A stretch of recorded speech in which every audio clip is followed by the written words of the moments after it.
Your attention, please. Et maintenant, voilà, le travail du premier chantier des groupes qui ont lieu. Comment on passe de l'idée à l'action? 6 étapes ont été définies avec les collègues. Première étape, identifier les données à ouvrir, recenser les données, donc je vous l'ai dit, de la ville, la métropole, les partenaires, TAN, NGE, Office de tourisme. Ça va faire déjà beaucoup de choses, vous allez voir. Étape numéro 2, constituer un entrepôt de données, regrouper les données exploitables dans un entrepôt de données avec potentiellement un travail de mise en forme.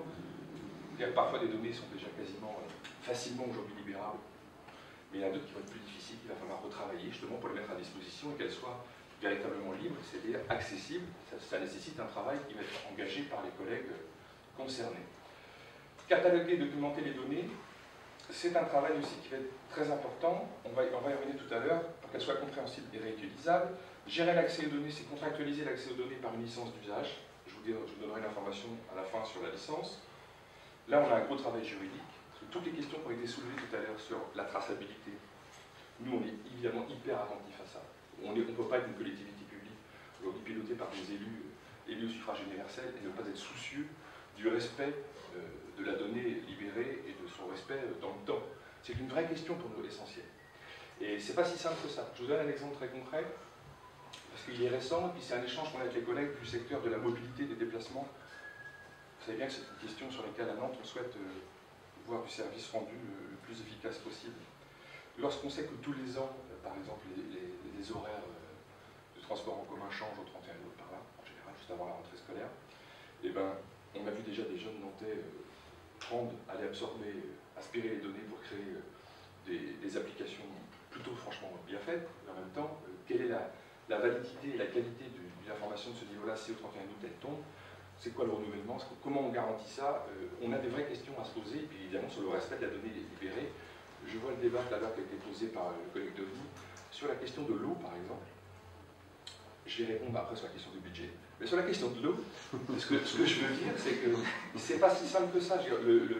Nous, par exemple, le sujet de l'eau, c'est un sujet difficile à Nantes, parce qu'on était 24 communes, on a choisi d'harmoniser le prix de l'eau en quelques années. Rien que ça.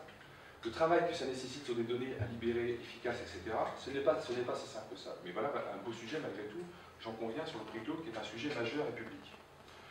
Développer les applications, là évidemment, c'est ce qu'on espère le plus fort, c'est l'appel aux chercheurs, aux développeurs, aux étudiants, aux entreprises, etc.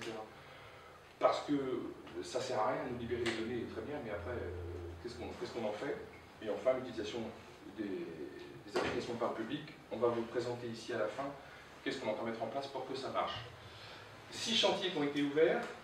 Vous voyez, on a une mise en œuvre extrêmement courte aussi pour nous, parce que c'est fin 2011 l'engagement qui a été pris. On a du travail. Les 6 chantiers spécialisés qui ont été aujourd'hui recensés et validés comme termes de travail, c'est les thématiques. Alors moi je retiens quand même un truc que je trouve intéressant, c'est la notion de catalogue. La difficulté ou le manque d'intérêt sur la notion de catalogue, ça doit nous interroger nous. On est largement dans le temps pour cela. Je pense que ce groupe-là devra se saisir de la question, catalogue ou enrichissement, comment on procède. C'est le choix des thématiques et données à publier de façon prioritaire.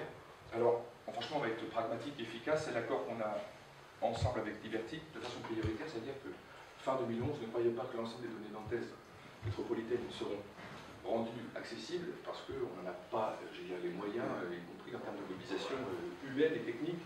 Ça demande un boulot de fou, vu la quantité d'informations que je crois dont nous disposons. On y reviendra.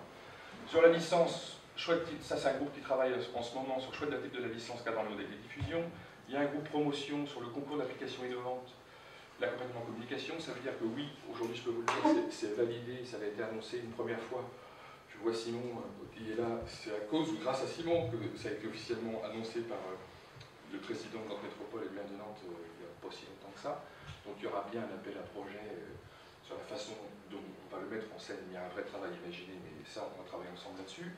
Le groupe concertation, c'est le groupe dont je m'occupe moi, qui effectivement d'assurer une concertation continue avec Liberty, mais aussi les autres acteurs du territoire, parce qu'on souhaite, si on veut une qualité de travail derrière, il faut que dès à présent on soit en accord le plus en amont possible. L'animation du site, c'est une vraie question. Nous, on ne la sous-estime pas. On ne va pas faire simplement un entrepôt de données avec autant de données accessibles. Il faut le rendre un lieu vivant, un lieu d'échange, un lieu de débat entre nous, parce qu'entre usagers, entrepreneurs, collectivités, on aura des choses à se dire, à se raconter sur les usages, mais aussi sur les limites, parfois le questionnement, etc. Donc on va en faire une plateforme, pas seulement une plateforme vivante, on va dire, pas forcément un portail froid rendu trop froid. Dernière question, l'innovation évidemment, dynamique d'innovation avec les comités de développeurs. Et avec, et là, on s'occupe de ça, ce chantier, on va dire, tous ces chantiers-là, ils ne sont pas dans le temps comme ça décalé, on l'a démarré ces chantiers-là de façon conjointe.